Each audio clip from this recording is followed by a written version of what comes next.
Estamos aqui reunidos para mais um dia de atividade da casa, palestra pública, seguindo as orientações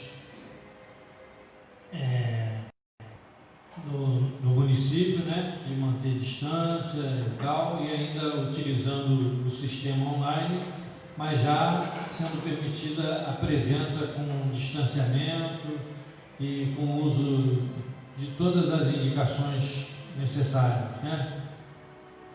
Então vamos pedir a Deus que nos abençoe, nos inspire, e para iniciar a atividade nós vamos fazer a leitura do livro Vinha de Luz, a lição número 80, Como Sofres. É baseada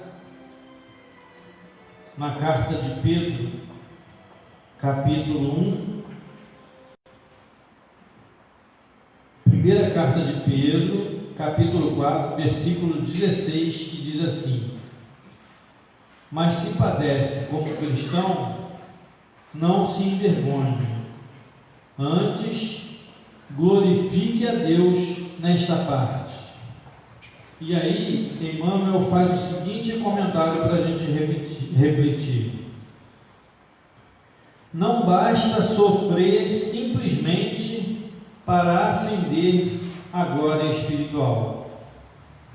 Indispensável é saber sofrer, extraindo as bênçãos de luz que a dor oferece ao coração sequioso de paz.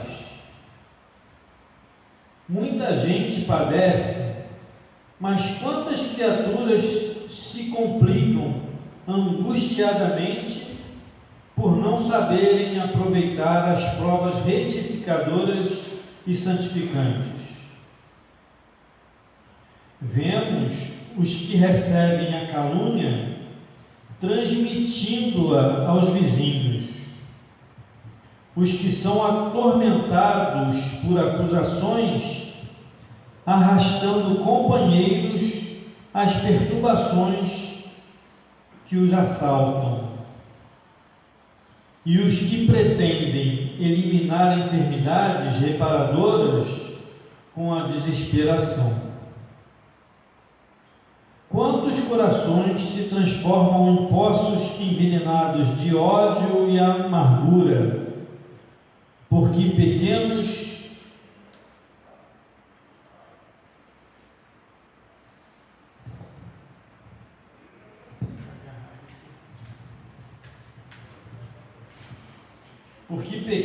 sofrimentos lhes invadiram o círculo pessoal. Não são poucos os que batem à porta da desilusão, da descrença, da desconfiança ou da revolta injustificados, em razão de alguns caprichos desatendidos. Seria útil sofrer com a volúpia de estender o sofrimento aos outros? Não será agradar a dívida o ato de agressão ao credor, somente porque resolveu ele chamar-nos às contas? Raros homens aprendem a encontrar o proveito das tribulações. A maioria menospreza a oportunidade de edificação e, sobretudo, agrava os próprios débitos, confundindo o próximo e precipitando companheiros em zonas perturbadoras do caminho evolutivo. Todas as criaturas sofrem no cadinho das experiências necessárias, mas bem poucos espíritos sabem padecer como cristãos, glorificando a Deus. Essa mensagem de Emmanuel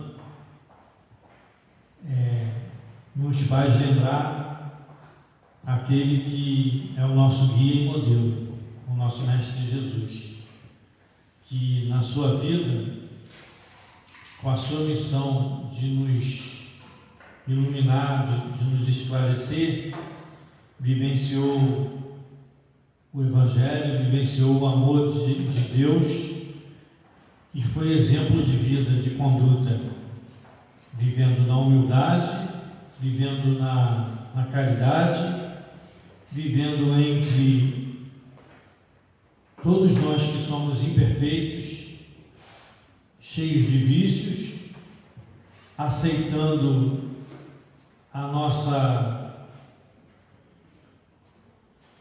os nossos erros, aceitando as nossas ofensas, aceitou ser condenado por nós, foi maltratado de tudo que é jeito, chegou ao extremo de ser crucificado e viveu tudo isso com o seu inesgotável amor, com a sua inesgotável misericórdia sobre nós, exemplificando para a gente como a gente deve se conduzir na vida para alcançar a nossa evolução e perfeição moral.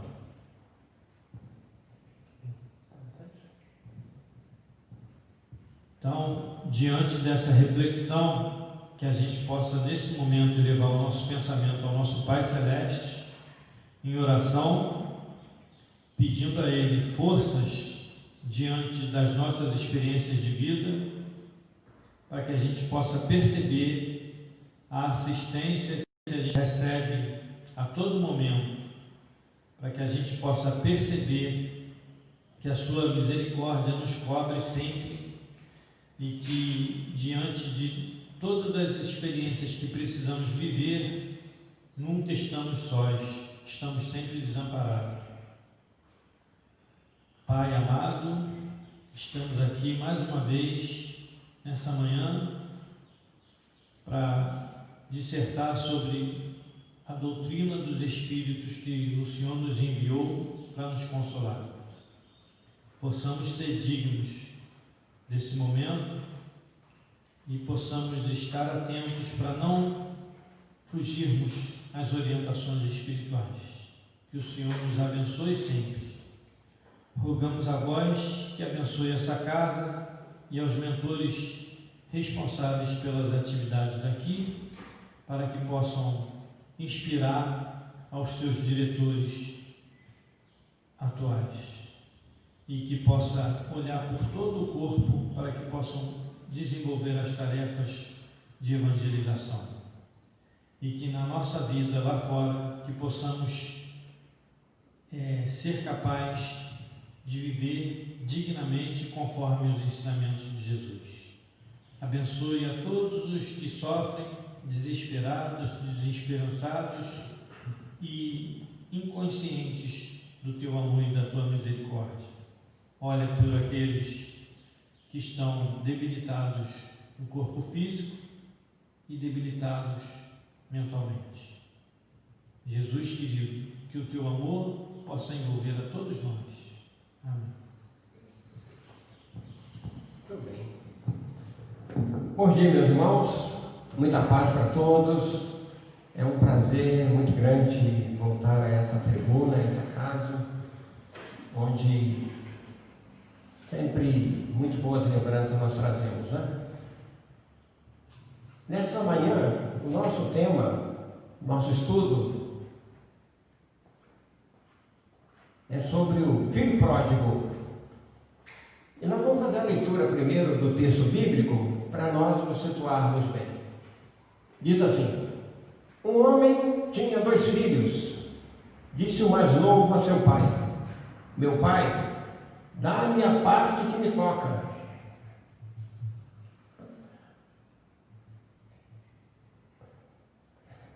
Eu sempre falo, né? Aparelhos eletroeletrônicos no centro espírita fica obsedado, né? Pulou aqui para a última página, assim, de uma hora para outra, assim, num toquezinho, né? Vamos lá, vamos recomeçar aqui. Um homem tinha 2 filhos. Disse o mais novo a seu pai: meu pai, dá-me a parte que me toca. E ele repartiu os seus haveres entre ambos. Poucos dias depois, o filho mais moço, ajuntando tudo o que era seu, partiu para um país longínquo e lá dissipou todos os seus haveres, vivendo dissolutamente. Depois de ter consumido tudo, sobreveio àquele país uma grande fome e ele começou a passar necessidades. Então foi encostar-se a um dos cidadãos daquele país e este o mandou para os seus campos a guardar porcos. Ali desejava ele fartar-se das alfarrobas que os porcos comiam, mas ninguém lhe ajudava. Caindo, porém, em si, disse: quando os jornaleiros de meu pai têm pão com fartura, e eu aqui morrendo de fome, levantar-me-ei, irei a meu pai e direi: Pai, pequei contra o céu e diante de ti, e já não sou digno de ser chamado de teu filho. Trata-me como um dos seus jornaleiros. E levantando-se, foi a seu pai. Estando ele ainda longe, seu pai viu e teve compaixão dele, e correndo, o abraçou e o beijou. Disse-lhe o filho: pequei contra o céu e contra ti, meu pai. Não sou digno de ser chamado teu filho. O pai, porém, disse aos seus servos: trazei depressa a melhor roupa e vestia, e pondo-lhe um anel no dedo e sandália nos pés, trazei também um novilho cevado, matai-o, comamos e regozijamo-nos, porque este meu filho era morto e reviveu. De novo. Ele então se indignou. Olha, meu Deus! E começaram a regozijar-se. Ora, seu filho mais velho estava no campo, e quando voltou e foi chegando à casa, ouviu a música e a dança, e chamando os criados, perguntou-lhes o que era aquilo. Um deles respondeu: chegou o teu irmão e teu pai mandou matar o novilho cevado, porque o recuperou com saúde. Então ele se indignou e não queria entrar, e sabendo disso seu pai procurava conciliá-lo, mas ele respondeu: há tantos anos eu te sirvo sem jamais transgredir uma ordem tua, e nunca me deste um cabrito para eu me regozijar com meus amigos, mas quando veio este teu filho, que gastou teus bens com meretrizes, tu mandaste matar o novilho mais gordo. Respondeu-lhe o pai: filho, tu estás sempre comigo, e tudo que é meu é teu. Entretanto, cumpria regozijarmos-nos e alegrarmos-nos, porque este teu irmão era morto e reviveu, estava perdido e se achou. Isso está em Lucas capítulo 11, versículos 11 a 32. Esse, meus irmãos, é um dos textos que eu considero assim, dos mais bonitos, porque ele trata da questão da família, ele trata da problemática que muitas vezes nós nos envolvemos. Não? Alguma vez nós vemos até criamos. E se nós analisarmos direitinho, se em família material, em família corporal, muitas vezes nós somos os chamados filhos pródigos, que dirá com relação à grande família universal, né? Que é a grande família que tendo Deus como nosso Pai e Jesus como nosso irmão. Então, nessa manhã, nós vamos procurar analisar esse texto maravilhoso, lembrando, meus irmãos, que existe uma outra forma também de nós dissiparmos, né? Não é só esses dons, essas maravilhas que Deus nos oferece, como sendo as riquezas que o mundo tem, mas nós temos algumas outras situações que nós, muitas vezes, nos tornamos pródigos, né? Quanto de nós gastamos a nossa inteligência, a nossa força física, a nossa capacidade, muitas vezes os nossos envolvimentos, nós muitas vezes somos indivíduos perdulários, porque nós gastamos, dissipamos, e um dia nós vamos ter que voltar diante do nosso Pai novamente. E lembrar ainda, meus irmãos, que muitas vezes nós estamos vistos agora, nesse momento da pandemia, essa grande quantidade de artistas com seus grupos, né, que estão passando por dificuldades, e aí lembrar que a questão da imaginação, da sensibilidade que eles têm, hoje tem sido colocado muitas vezes à prova, porque estão utilizando essas capacidades que eles têm para poder ajudar, fazendo essas lives para angariar fundos, angariar dinheiro, angariar cestas básicas, né, para fazer a distribuição. Então é interessante que nós vamos observando que muitas vezes nós somos os perdulários, mas muitas vezes também nós nos utilizamos da nossa capacidade para a gente poder produzir algo de bom, né? Vamos lá, diz aí para a gente um pouquinho, Rogério. Quando eu fui convidado para estar junto com o Carlão aqui para a gente desenvolver um tema para estar conversando aqui, a gente chegou ao acordo de falar sobre o filho pródigo, porque é um tema que a gente já conversou de uma outra vez, e nas oportunidades que eu tive de estar aqui na casa fazendo os 15 minutos, por 2 vezes eu fiz leitura do livro Pão Nosso, onde ele abordava essa parábola do filho pródigo, e ele fala do filho pródigo e fala também do filho dissipador, do filho egoísta. Então a gente tem uma visão mais ampla da parábola.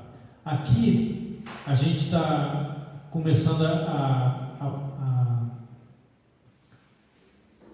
a gente está começando a tentar falar do tema, falando do filho pródigo e como ele usa a experiência de vida dele. Ele pede ao pai que reparta o bem e vai viver de acordo com a sua vontade, com o seu livre-arbítrio.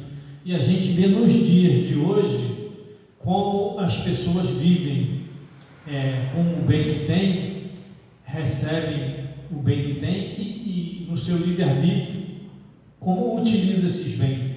E esses dissipadores são essas pessoas que, ao invés de procurar fazer com que esse bem seja instrumento da sua evolução como espírito, usando bem esses bens, servindo aos seus semelhantes, eles usam egoisticamente, gastando esse dinheiro, né?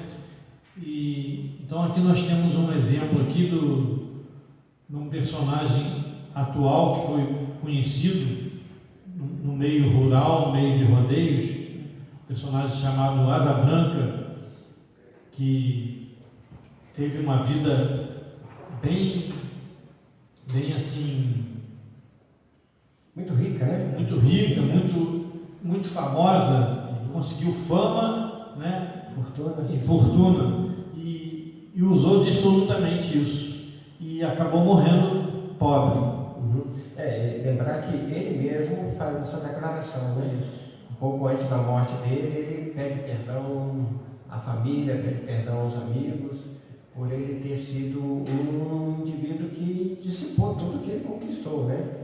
E devido a uma doença, acabou esgotando todos os seus recursos e ele acaba desencarnando nessa situação. Mas antes, deixando gravado esse texto, né, de pedir perdão e de fazer também uma orientação para que as pessoas não façam a mesma coisa, né?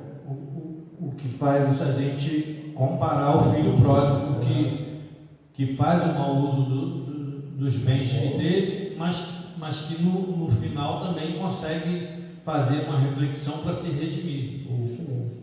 Lembrar, meus irmãos, que nessa questão dos dissipadores, nós temos aí companheiros conhecidos, alguns, né, primeiro meu, que ganharam altos prêmios em loteria, né, e também acabaram dissipando e voltaram à vida de pobreza de antes, né.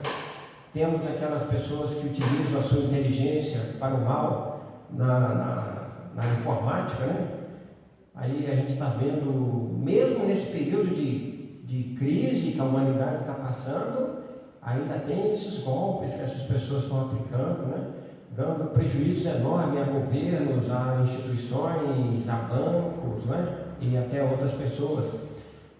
Então essas pessoas utilizam o seu saber, utilizam a sua inteligência, a sua capacidade, o seu aprendizado para o mal. Estão dissipando também. Temos aqueles outros que têm tempo para fazer as coisas boas e não fazem, né? Não é verdade? E aí muitas vezes ficam falando que estão sem tempo para as coisas, né?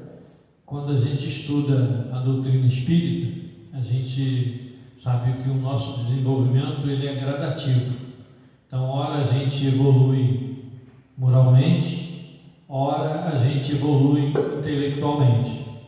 E nessa caminhada, a gente tem os desacertos nossos. Então, tem muitos de nós que se desenvolvem intelectualmente, mas o uso que faz desse desenvolvimento intelectual é negativo. Então, a gente tem pessoas que aprendem tecnologias, aprendem tudo, mas usa em benefício próprio egoisticamente, roubando a outros, através de hackeando as contas, né, tudo mais. Nós temos também pessoas que influenciam as outras intelectualmente naquilo que ele ainda se compraz, né, nos seus vícios, vício sexual, vício moral, vício de toda a natureza. Ele propaga aquilo através do saber, através da literatura, né? Ele fica levando as massas a se deterem naquele tipo de comportamento. Uhum. Mas você que é o homem da saúde, podia falar daqueles que dissipam a saúde também, né? Com certeza. Aliás, nós temos mais um companheiro, o Alberto, né, que é também da saúde. Hoje a gente não está vendo uma menina também que é da saúde, também que frequenta aqui, né? Então, essas pessoas que dissipam a saúde, perdem a saúde. Com certeza. O patrimônio que o Pai nos dá para que a gente se aperfeiçoe é um instrumento da vida no corpo físico. É aquele que a gente deve procurar cuidar e preservar para que seja um bom instrumento do nosso aperfeiçoamento. E, no entanto, a gente ainda não sabe utilizar toda a potência que ele tem e se perde ainda em vícios nas nossas necessidades básicas mesmo, na alimentação irregrada, né? no sono que a gente perde, nos vícios das nossas, querendo vivenciar com avidez as ilusões da vida. A gente se perde nos excessos aí de diversas maneiras, não vivendo uma vida regrada, né? É verdade. Nesse texto fala um termo bem interessante que é o cair em si, né? Como é que você poderia exemplificar ou esclarecer para a gente aí esse cair em si? A gente tem o livre-arbítrio de agir. Deus nos dá essa liberdade. Então a gente faz de acordo com o nosso entendimento, com as nossas tendências. Se a gente busca seguir as leis de Deus, a gente age equilibradamente. Se a gente busca agir por nós mesmos, constantemente a gente se equivoca e erra. E feliz de nós quando a gente erra, mas percebe que está no caminho errado e tem a coragem de voltar atrás para consertar aquilo que a gente errou.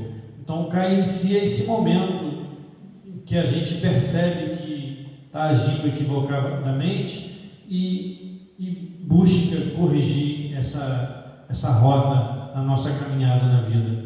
Ela pode se dar no nosso dia a dia, na vida física, como ela pode se estender. A gente que é espírita e que sabe que a reencarnação é uma lei da natureza, que a vida é uma só, mas que ela se divide na vida espiritual e na vida material, e que a gente retorna quantas vezes forem necessárias ao nosso aperfeiçoamento, Então a gente, muitas das vezes, até nessa transição entre a vida material e a vida espiritual, a gente pode cair em si, e aí, nesse momento de sofrimento e de percepção do erro que cometeu, esse cair em si pode ser aquele momento em que a gente muda de opinião e percebe a assistência divina sobre nós, onde espíritos mais elevados que nós estão sempre nos amparando, nos ajudando na nossa caminhada. Eu sempre costumo lembrar esse cair em si com um grande exemplo do Judas Iscariotes, né? Quando ele percebe o problema que ele criou, né? O drama que ele acaba de desenvolver, ele cai em si, volta até os poderosos lá para pedir que não fizesse mais nada com Jesus, né? Mas aí o mal já estava feito. E aí ele cai em si e o ato contínuo dele é o suicídio, né? Ele se mata. Outro personagem, eu acho espetacular, quando cai em si, é Pedro. Porque Pedro foi falar, Jesus falou para ele que ele o negaria 3 vezes. E aí também, Pedro também tem esse momento de cair em si, né? É quando ele desperta e é um dos grandes trabalhadores da obra, na fundação da Casa do Caminho, no trabalho que ele desenvolveu, nas viagens que ele fez para poder disseminar o Evangelho de Jesus. E por último, eu acho que um dos grandes exemplos também, falando ainda pertinho de Jesus, é aquele que pede para ver a mão, né? Tiago. Tomé. Quando ele percebe que é mesmo a mão de Jesus, né? Os ferimentos das mãos no rosto e nos pés, e aí ele tem esse momento. Mas, só para a gente completar aí o cair em si, é Maria Madalena, né? Então, meus irmãos, só lembrando, né? Que todos nós temos o nosso momento de cair em si. E é maravilhoso quando nós caímos em nós mesmos, né? Quando nós temos esse momento de cair em si, ainda aqui, porque grande parte dos nossos irmãos só vão despertar isso quando chega no mundo espiritual. Aí vem a questão do remorso, a questão do arrependimento, essas questões todas que são muito doloroso, muitos problemas, né? Eu acrescentaria a esses que você citou mais 2 personagens, Paulo e Estevão, porque são personagens que, como nós, não conviveram com Jesus encarnado. São personagens que só ouviram falar de Jesus. E Paulo, inclusive, tem um cair em si muito profundo, porque ele se julgava sabedor das leis de Deus, cumpridor das leis de Deus, e totalmente equivocado, né? E teve que fazer uma mudança profunda na sua vida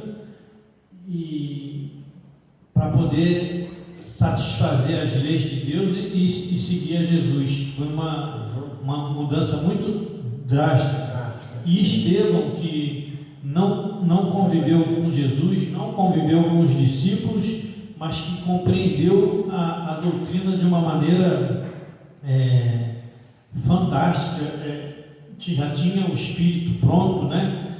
E só nas leituras do Evangelho que chegou a ele conseguia vivenciar o Evangelho, né? Então foi um exemplo fantástico. E depois da morte de Estevão continua trabalhando no mundo espiritual e passa a ser um mentor espiritual de Paulo, né? Então aquelas cartas maravilhosas, as cartas paulinas, são todas elas fruto da influência de Estevão em cima de Paulo, né? Mas eu gostaria de tocar um outro ponto. Eu falei, né, que algumas vezes a gente tem que passar para o outro lado para a gente ter esse despertar, esse carinho em si. É lembrar, meus irmãos, no Livro dos Espíritos, trata a questão da perturbação após a morte. É importante a gente lembrar, e a gente sabe dar também, acho que é 165 a pergunta, se o conhecimento da doutrina espírita influi nesse processo dessa perturbação após a morte. E os Espíritos dizem que sim, muito, né? Porque é como se alguém que fosse fazer uma viagem a um determinado país e ele já conhecesse os costumes, os hábitos, né? Tudo que tem naquele país, ele já soubesse. E a doutrina espírita nos oferece isso justamente. Então, lembrar, André Luiz teve o seu momento de cair em si no mundo espiritual. Quem quiser mais detalhes, é só pegar lá o livro Nosso Lar, que narra com muita clareza, né, e com muita profundidade essa questão da perturbação pela qual ele passa durante 8 anos nas regiões umbralinas, e aí ele tem esse despertar. Nós estamos falando isso porque todos nós somos filhos de Deus, e grande parte de nós somos filhos pródigos, né? Deus nos dá oportunidade, nos dá saúde, nos dá vida, nos dá inteligência, nos dá uma série de dons, e a gente acaba dissipando tudo isso, e quando a gente chega no mundo espiritual, né, aí entra naquela história, se eu soubesse, né? Se eu pudesse, se eu pudesse voltar, né? Graças a Deus, Deus nos permite, algumas vezes, os retornos bem rápido, né? Outras vezes um pouco mais demorado. Mas vamos lá, continue. Queria que você falasse um pouquinho desse outro filho, porque nós estamos falando só do pródigo, né? Porque tem um outro filho. Esse segundo filho, eu acho que é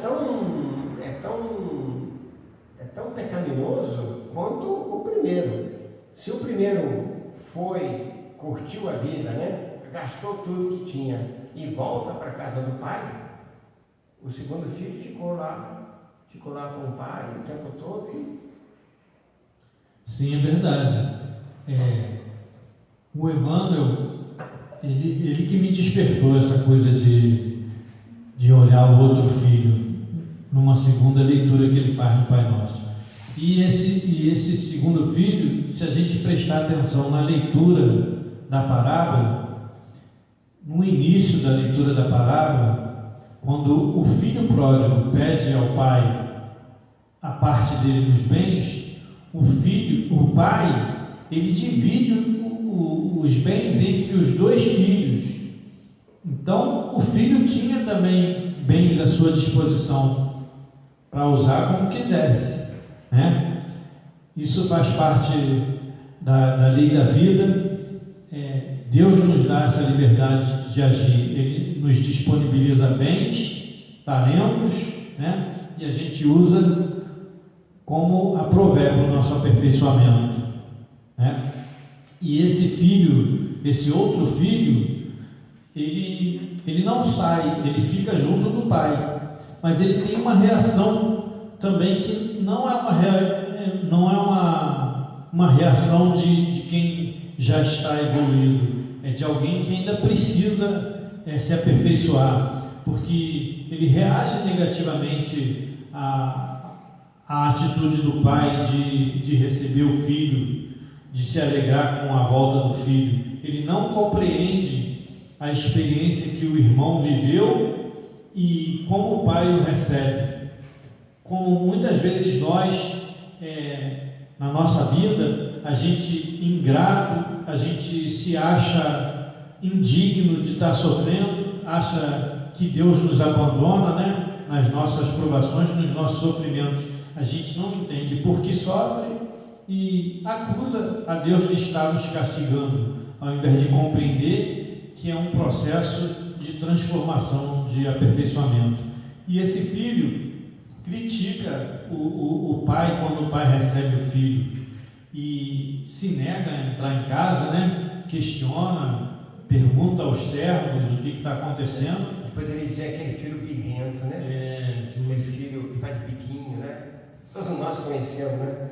Acho que todo mundo tem alguém na família que normalmente se encaixa nesse paradigma, né?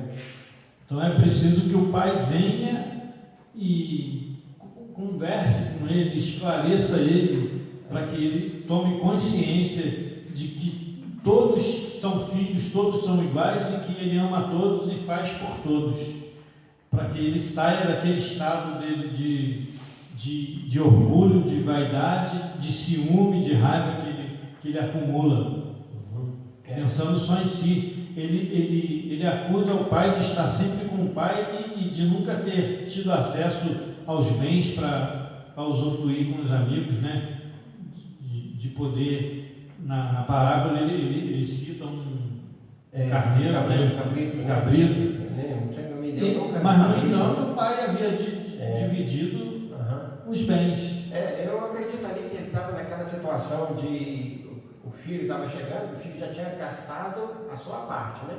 O filho estava chegando, então o pai ia ter que dividir novamente os bens, né? Provavelmente isso era o pensamento dele. Aí demonstra a avareza dele, demonstra a submissão, demonstra o egoísmo, né? Demonstra o orgulho, né, dele. E isso é uma das características de todos nós, né?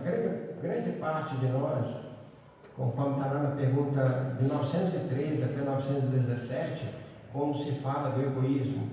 Kardec chama muita atenção para esses pontos, mostrando para nós que orgulho e egoísmo são as duas chagas da humanidade.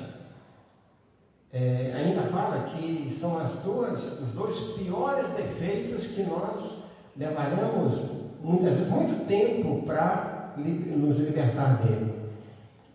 E quando nessa parábola mostra esse outro filho, mostra que, embora tenha ficado junto com o pai, demonstra que o pai era uma criatura muito bondosa, muito caridosa, muito amorosa, porque perdoou o filho que estava chegando, estava voltando, aceita-o sem nenhuma imposição, sem nenhum preconceito, sem nenhuma atitude hostil, né? E aí nós estamos vendo que o outro filho, que ficou junto do pai, não aprendeu nada, né? Ficou esse tempo todo com o pai.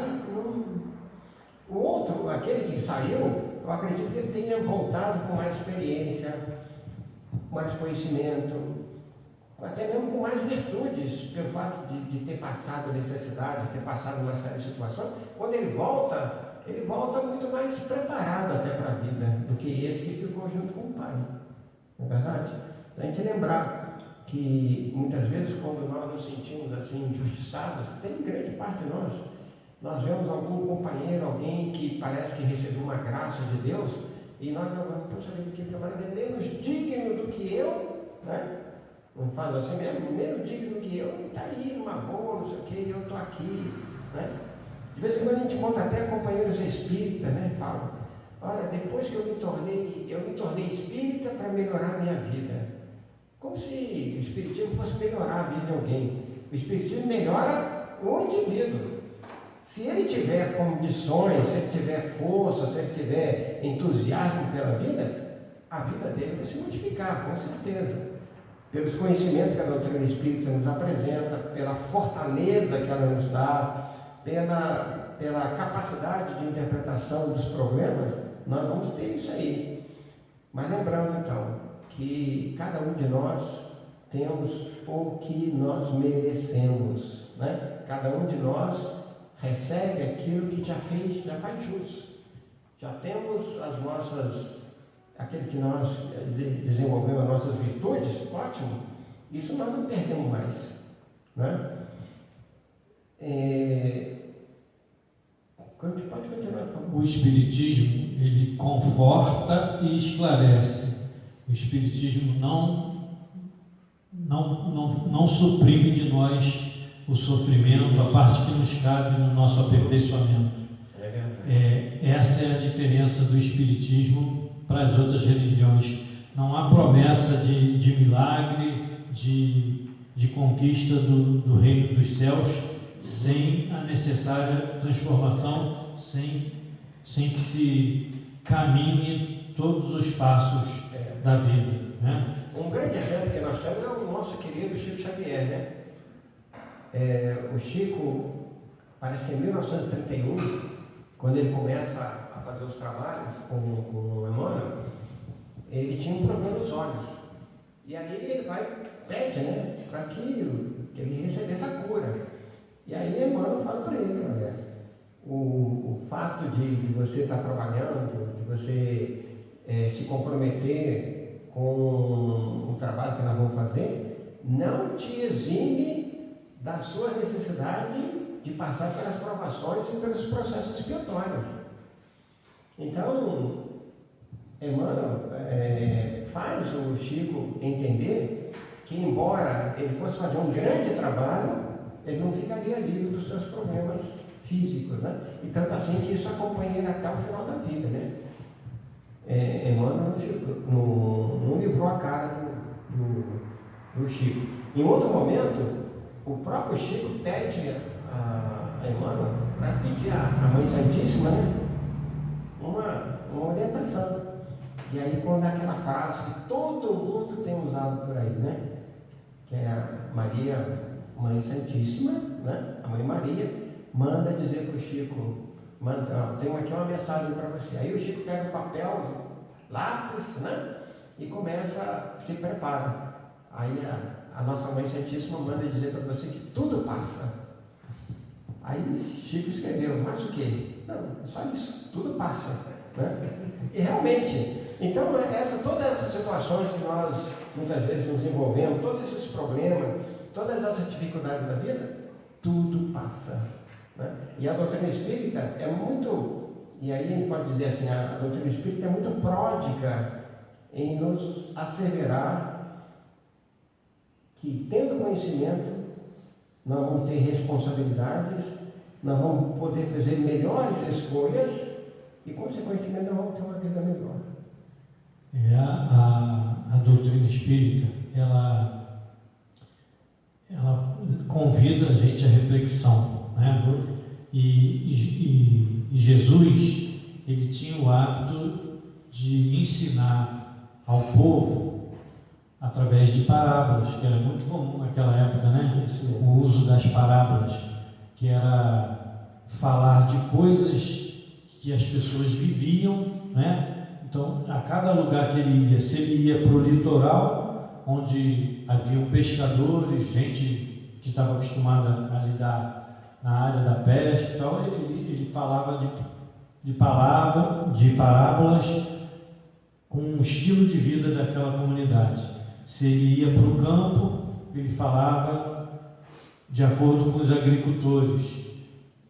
Então, para cada tipo de comunidade, ele tinha uma parábola. Essa parábola com relação à família, com o estilo de vida, de experiências de cada um, e para mostrar no que a gente precisa se aperfeiçoar. E o Espiritismo, ele fala para a gente da necessidade do estudo para que a gente possa aprender a viver como espírito encarnado, para a gente viver menos como o animal e mais como o espírito, né? Porque nós somos animal e somos espírito, né? Nós usamos os dois métodos de vida. Nós temos um corpo que a gente precisa manter vivo para a gente ter essa interação com a matéria, mas nós somos espírito, aquele que pensa, aquele que age, aquele que detém a vontade. E para que a gente possa compreender isso, a doutrina espírita diz que a gente precisa estar sempre estudando. E cada vez que a gente estuda mais, a gente vai compreendendo mais. Como homens encarnados, a gente aprende quando criança, no alfabeto, nas primeiras letras, o básico. Depois que a gente cresce, que a gente entra num estudo mais profundo, a gente consegue compreender e fazer equações mais complexas, né? Assim na vida espiritual, a gente consegue compreender melhor as parábolas de Jesus e consegue atravessar ela além da vida carnal para a vida espiritual. Então, o sentido da parábola mais profundo é o sentido dela ultrapassar a vida física e ir até a vida espiritual. E essa transformação nossa do filho pródigo, do filho egoísta, ao cair em si, tem toda essa trajetória da vida carnal até a vida espiritual. Verdade. Tem uma palavrinha que eu acho muito interessante no texto, que ele fala que os jornaleiros do meu pai, né, eles têm comida à vontade, né? Aí nós vamos procurar o significado desse termo jornaleiro, porque o jornaleiro que nós conhecemos é o camarada que vende jornal, né? Ou o dono da banca de jornais. Mas jornaleiro, para aquela época, era aqueles indivíduos que viviam de jornadas de trabalho, ou seja, era o que nós podíamos chamar assim de diaristas, né? Indivíduos que trabalhavam para ganhar o sustento para aquele dia. E lembrar que a cada dia que nós temos aqui na Terra, lembrando aqui a nossa aproximação com Deus, cada dia é uma grande oportunidade.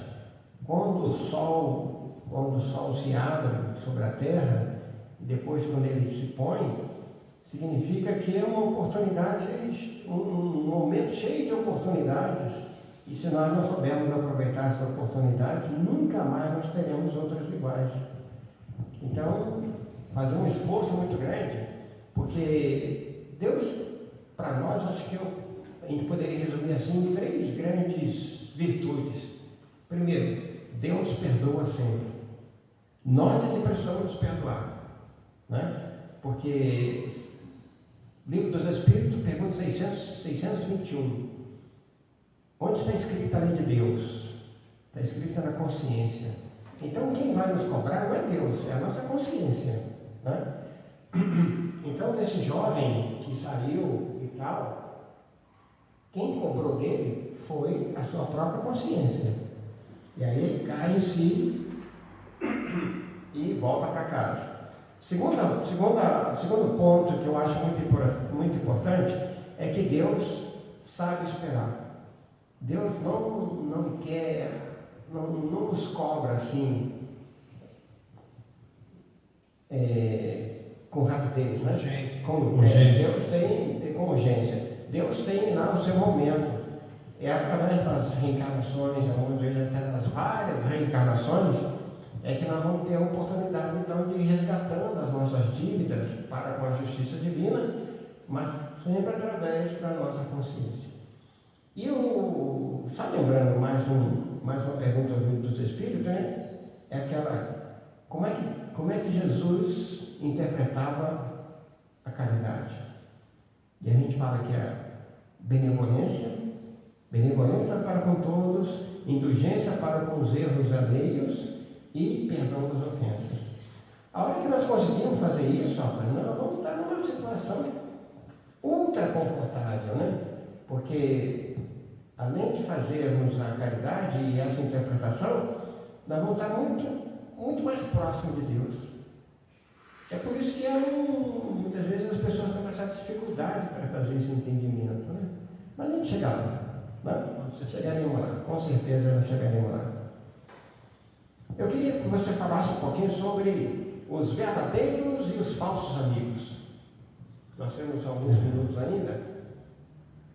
Sim,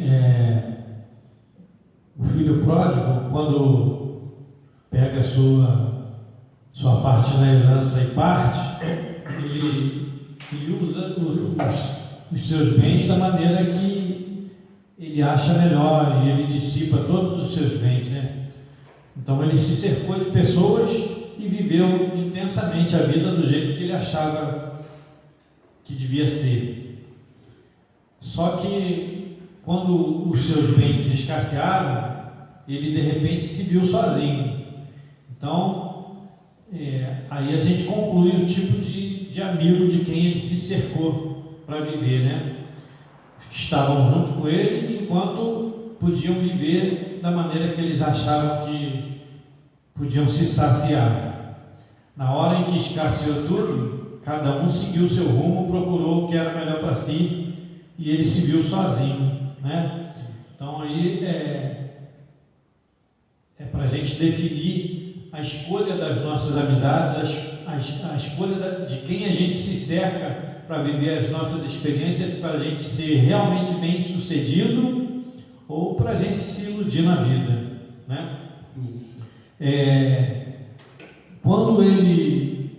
quando o bem dele escasseou, que ele procurou um dos amigos, esse amigo recebeu ele, mas não deixou ele continuar naquela vida de ociosidade, de licenciatura, de fartura, de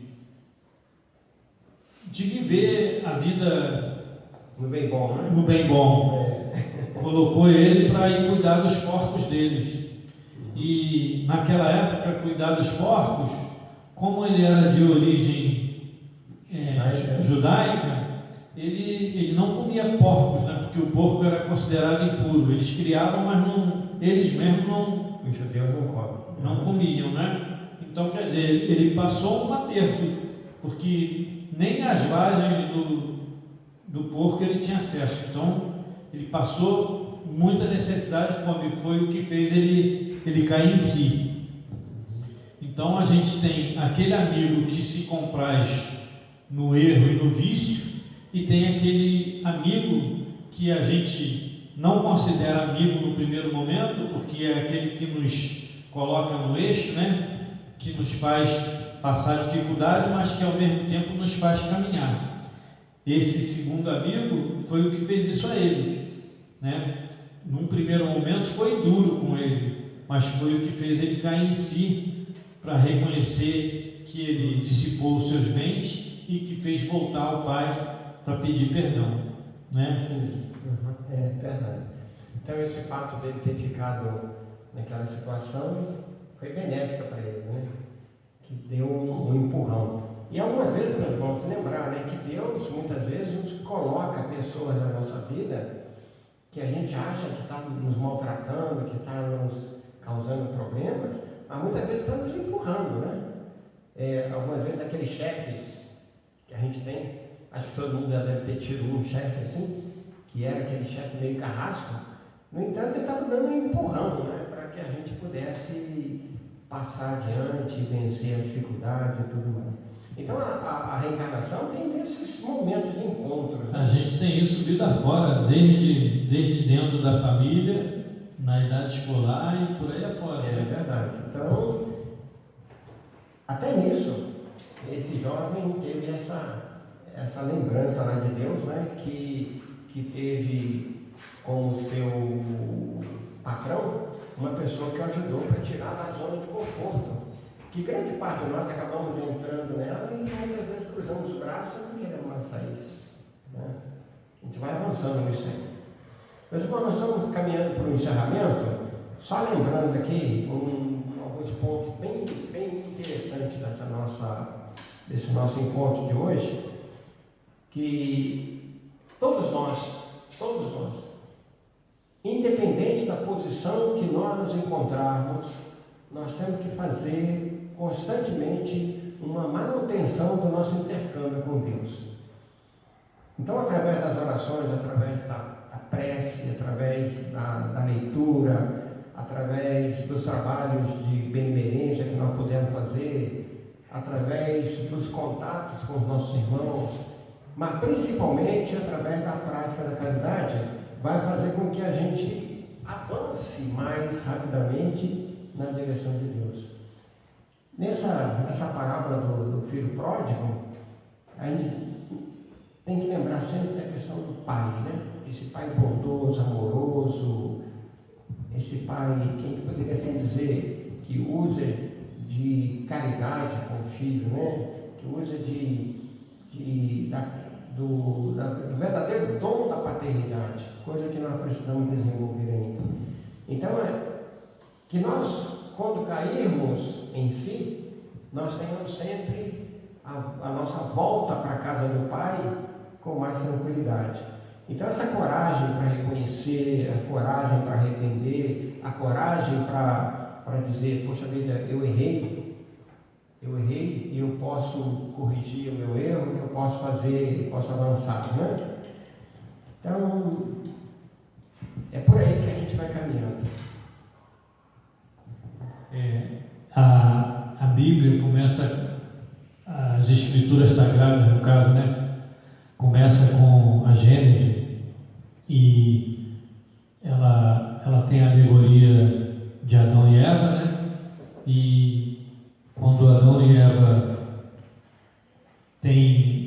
condição, da sua condição de homens encarnados, quando eles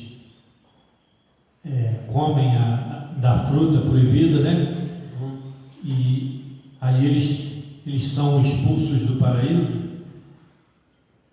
e aí é dada a primeira lei para ele, que é a lei do trabalho. E essa lei do trabalho permanece até hoje para a gente, e ela está presente na parábola, quando o filho tem necessidade de trabalhar. Verdade. Então o trabalho é uma das leis de Deus que nos conduz à nossa evolução, né? Perfeito. Então, meus irmãos, só dando uma reforçada que eu acho muito importante, e nesse momento que nós estamos atravessando essa pandemia, eu acho que nunca foi tão importante, tão necessário a gente desenvolver sempre um estado de oração, ou seja, constantemente, né? Agradecer a Deus as oportunidades que nós estamos tendo, agradecer a Deus a saúde que nós temos, agradecer a Deus pelos nossos irmãos que estão passando por essa pandemia, agradecer a Deus por aqueles que até desencarnaram, porque estava dentro da escala de provação, de processo expiatório de cada um. Então a morte, nós sabemos muito bem que faz parte do nosso contexto. É uma das escolhas que nós fazemos antes de reencarnar. Então a morte também, ela sempre traz lições maravilhosas para nós. Então a reforma íntima, aproveitar esse momento para nós desenvolvermos um trabalho mais consistente, mais vigoroso da nossa reforma íntima. Lembrar que nós precisamos desenvolver mais a fé, né? Sermos mais fervorosos, mais vigilantes, né? E dentro da família, esse trabalho tem que ser muito mais constante, porque a paternidade é uma das grandes missões que nós temos, né? E quando a gente fala paternidade, não estamos separando aqui pai de mãe, não. A paternidade, ou seja, o pai e mãe, né? Trabalho que podemos fazer. Para nós não termos filhos, né? Não termos filhos pródigos, né? E nessa missão da paternidade, é muito importante a gente não repetir os erros dos nossos pais, para que os nossos filhos também não repitam os nossos erros, que a gente possa ser capaz de olhar para dentro de nós o que nós temos de vício, de erro, trabalhar para se aperfeiçoar, para que a gente possa transmitir aos nossos filhos bons exemplos, para que eles possam ser capazes de se melhorar cada vez mais e assim a evolução possa se perpetuar na humanidade. A doutrina dos Espíritos mostra para a gente em Moisés um Deus vingativo, um Deus que punia. Jesus mostrou para a gente um Deus de amor e de perdão. E a doutrina dos Espíritos explica todos esses mistérios que a nossa mente ainda não conseguia compreender. Então, que a gente possa, através dos ensinamentos da doutrina dos Espíritos, perseverar nessa atitude de trabalhar, de estudar e de buscar se aperfeiçoar para que a gente possa se melhorar cada vez mais. Isso. Muito bem. Então, meus irmãos, assim nós chegamos ao final de mais um trabalho nessa casa. Que nosso querido Dr. Bezerra de Menezes possa nos abençoar. Que daqui a pouco nós começarmos a aplicar o passe, que Deus possa trazer para nós a medicação que necessitamos. E façamos a nossa parte de encerramento. Oremos assim. Deus, Pai de infinito amor, esteja conosco em todo momento da nossa vida. Estenda sobre nós as vossas bênçãos, para que nos fortaleçamos e que seja um guia para os nossos dias. Abençoe todos os nossos irmãos que padecem das dores, aqueles que estão nos hospitais, nas clínicas, sanatórios, orfanatos, asilos, enfim, onde haja dor e sofrimento, que a vossa mão possa descer sobre eles, sobre todos nós, abençoando-nos. Abençoa essa casa que nos abriga, abençoe os benfeitores espirituais que velam por nós, e que essa casa possa continuar dando frutos de bênçãos, de alegria e de felicidade para todos nós. Obrigado, Jesus, obrigado, bons amigos espirituais, e até a próxima, com a graça de Deus. Que assim seja.